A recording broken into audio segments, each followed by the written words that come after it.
کہتے ہیں کہ جب انسان کو کوئی تکلیف آئے، کوئی پریشانی آئے، تو اللہ کی 3 صفات یاد رکھے۔ کتنی؟ 3 صفات۔ نمبر 1، اللہ خالق ہے۔ کس طرح؟ اللہ نے جو میری زندگی میں تکلیف آئی ہے یہ اللہ نے ہی لایا ہے، اللہ نے ہی دی ہے، کہ اللہ اس چیز کا خالق ہے۔ کہا نمبر 2، دوسرا کیا یاد رکھے؟ کہ اللہ حکیم ہے۔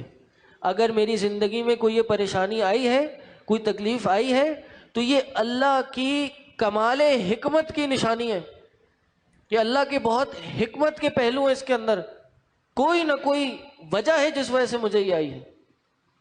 اور تیسرا، اللہ قادر ہے، اللہ اس تکلیف کو مجھ سے دور کرنے پہ قدرت رکھتا ہے، لیکن کوئی تو وجہ ہے جو مجھ سے دور نہیں کر رہا، کوئی تو ریزن ہے کہ جو اللہ مجھے اپنی حکمت کے تقاضا یا اپنی حکمت کی وجہ سے اس آزمائش میں رکھ رہا ہے۔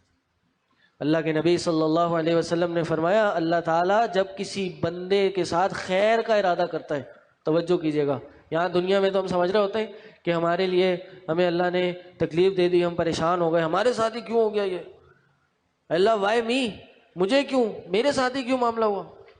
اللہ کے نبی صلی اللہ علیہ وسلم کی حدیث ہے ان لوگوں کے لیے، کہا اذا اراد اللہ بہ العبد الخیر، اللہ تعالیٰ جب بھی کسی بندے کے ساتھ خیر کا ارادہ کرتا ہے، ابتلاہ، تو اس کو آزمائش میں ڈال دیتا ہے۔ اس لیے جب بھی کسی شخص پہ کوئی آزمائش ہے کسی بھی قسم کی، کوئی جانی نقصان ہو، کوئی مالی نقصان ہو، انسان کی عزت پہ کوئی حملہ کر دے، انسان کی ریپوٹیشن پہ کوئی باتیں کرنا شروع کر دے، یہ مت سوچے کہ یہ میرے ساتھ کیا ہو گیا، بلکہ یہ تو انبیاء کی صفت ہے، صحابہ کے ساتھ یہ معاملہ ہوا ہے، خود اللہ کے نبی صلی اللہ علیہ وسلم کے اہل بیت کے ساتھ یہ معاملہ ہوا ہے، خود اللہ کے نبی صلی اللہ علیہ وسلم کی زوجہ محترمہ کے ساتھ یہ معاملہ ہوا ہے۔